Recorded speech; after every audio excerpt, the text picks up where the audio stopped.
यह कहानी है रामगढ़ राज्य की, जहाँ के राजकुमार बहुत साहसी युवा थे। एक दिन राजकुमार शिकार करने जंगल में गए। राजकुमार शिकार की तलाश में बहुत आगे निकल आया था। भूख और प्यास से बेहाल, वह बुरी तरह से थक चुके थे। कुछ भी खाने को मिल जाए तो जान में जान आ जाए। वह देखता है एक पेड़ के नीचे चमकीले अनोखे फल लगे हुए हैं। बिना सोचे समझे उसने फलों को तोड़कर खा लिया। कुछ ही देर में उसकी आंखें भारी होने लगी और वो जमीन पर गिरकर बेहोश हो गया। पास ही लकड़ियां बिन रही एक लड़की ने राजकुमार को जमीन पर गिरा देखा। वो घबरा गई और दौड़कर बाबा को बुलाने गई।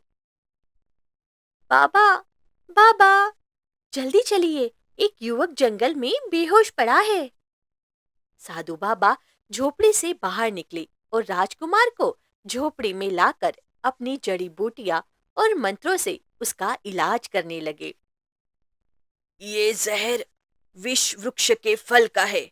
समय रहते आ गया, नहीं तो जान भी जा सकती थी। गौरी ने राजकुमार की सेवा में कोई कसर नहीं छोड़ी। वह अपने साचे में मन से राजकुमार की सेवा करती रही। राजकुमार होश में आया, पर उस लड़की को ठीक से देख भी नहीं पाया। अगले दिन बिना किसी को धन्यवाद दिए वो महल वापस लौट गया।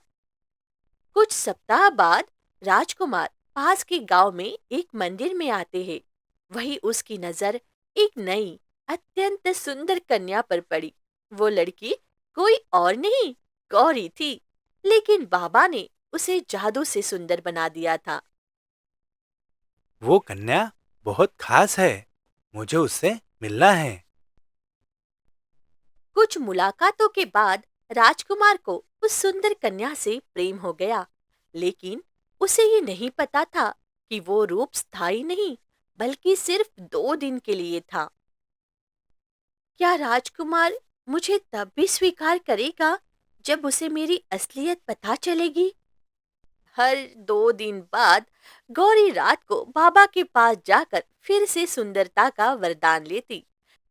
एक रात राजकुमार ने उसका पीछा किया। झोपड़ी की खिड़की से देखा, बाबा मंत्र पढ़ रहे थे और लड़की का चेहरा फिर से साधारण हो गया। यह वही है, वही लड़की जिसने मुझे जहरीले फल से बचाया था। राजकुमार अंदर गया। अब वह पूरी सच्चाई जान चुका था। तुम वही हो ना जिसने मेरी जान बचाई थी? तुम्हारा नाम क्या है?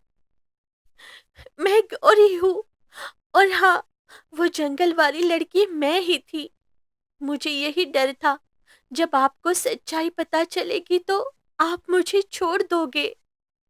तुम्हारा रूप नहीं, तुम्हारा प्रेम, सेवा और सच्चाई मुझे प्रिय है। मैं तुमसे अब इसी रूप में विवाह करना चाहता हूँ, जैसे भी तुम हो।